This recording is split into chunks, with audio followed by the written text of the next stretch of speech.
Welcome to the Slop Farm. Enjoy the video.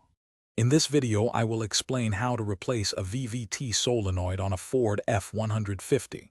First, gather your tools, including a 10 mm socket, ratchet, and a torque wrench.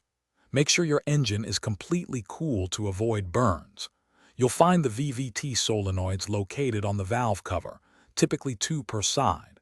Having the right tools and a cool engine makes this job much safer and easier to complete efficiently. Now let's get to removing the old solenoid. Begin by carefully disconnecting the electrical connector. It usually has a small tab you press. Next, use your 10 mm socket to remove the single bolt holding the solenoid. Once the bolt is out, gently twist and pull the solenoid straight out of its port. Sometimes they can be a bit stubborn, so a slight wiggle helps. With the old solenoid removed, it's time for the new one.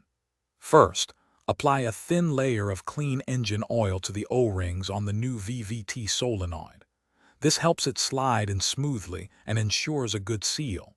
Carefully push the new solenoid firmly into its port until it's fully seated.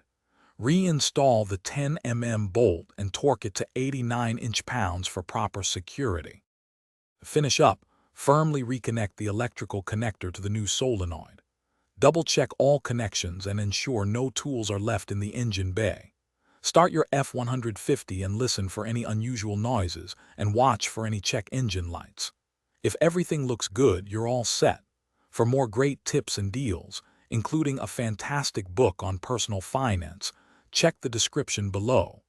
It's a resource that can truly change how you think about money. Thanks for watching. Consider subscribing if we helped you today.